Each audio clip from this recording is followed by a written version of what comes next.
everyone, welcome to Goddess Gardens, and I'm Jackie Wright, and I'm pretty sure, same as me, a lot of you have been watching Love Island.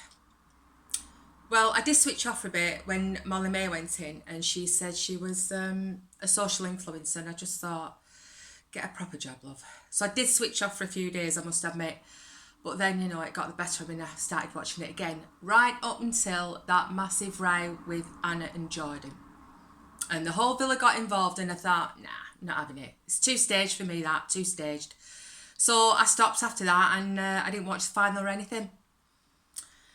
But the money is quite a lot of money. It's 50 grand into it, and it's quite a lot of money. I know it's split and everything else, but I think if you're quite young, then it can make you a bit bratty, can't it? I mean, you'll have to look at some footballers and see how they behave when they're out and about.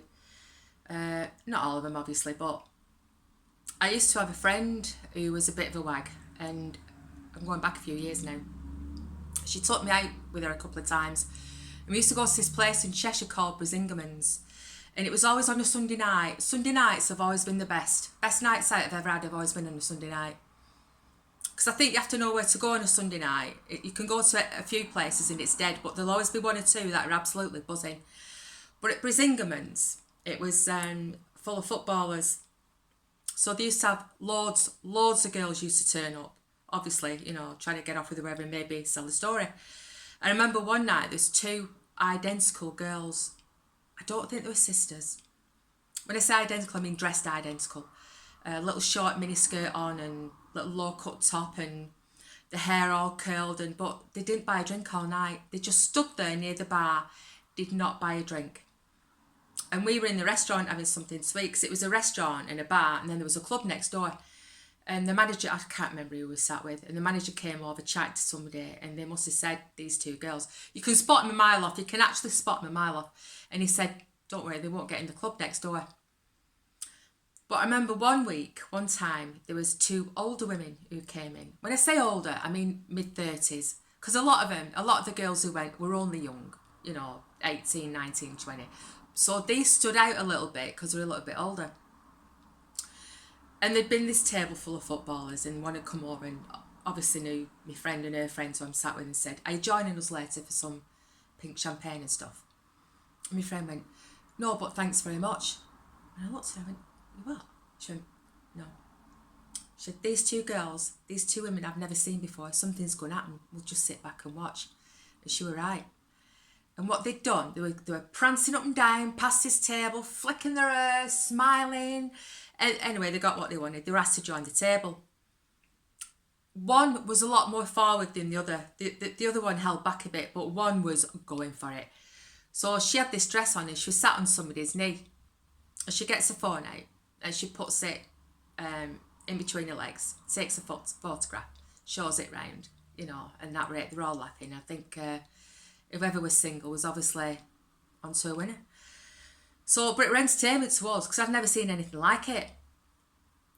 And this happened a couple of times where I used to see people, and she'd say, you can always tell, you get regulars every week who come in, who are like us, having something to eat, bit of a drink, this, that and the other.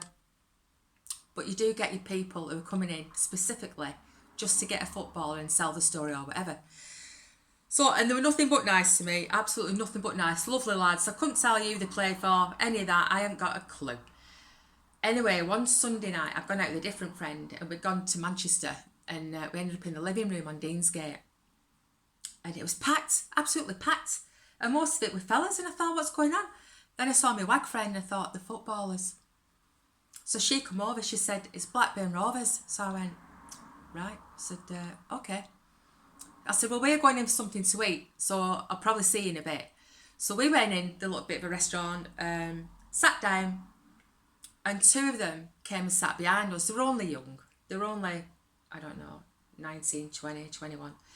They were sat behind us, and obviously a group of girls joined them straight away. So we're having our meal. I think we're having pasta or something. And part of the decor was they had these fake plants in these plant pots, covered in like little tiny stones. Next thing, they were being launched at us from behind, all these little tiny stones. So I turned round, I said, do you want to pack it in?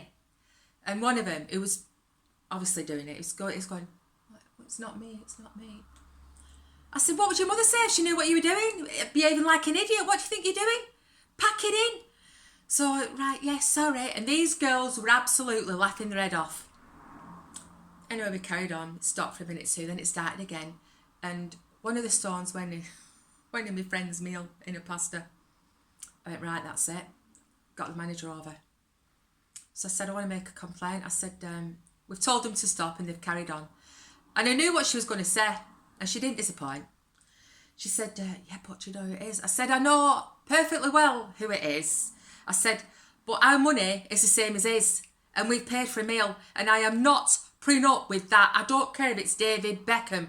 But having said that, he won't be behaving like a prat, would he? So she went, I said, you're going to have to sort it.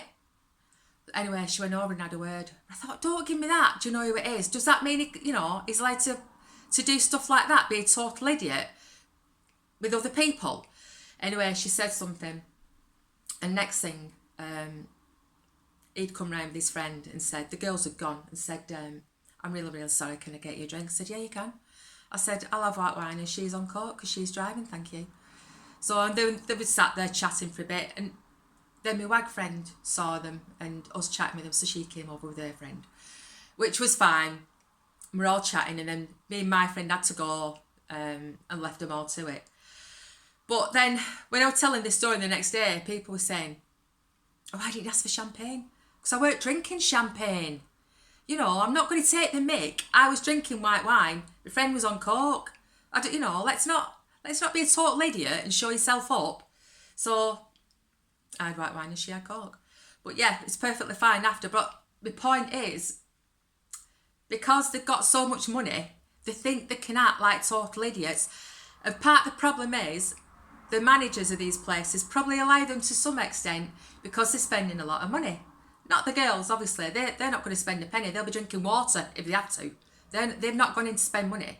But obviously the footballers are. So, yeah, I understand that to a point, but not where it's affecting other customers. My money was the same as his. So, as I made my point. And that, more or less, is it, really. I've probably got a few stories about Risingamans, actually. But maybe for another time. So, see you soon.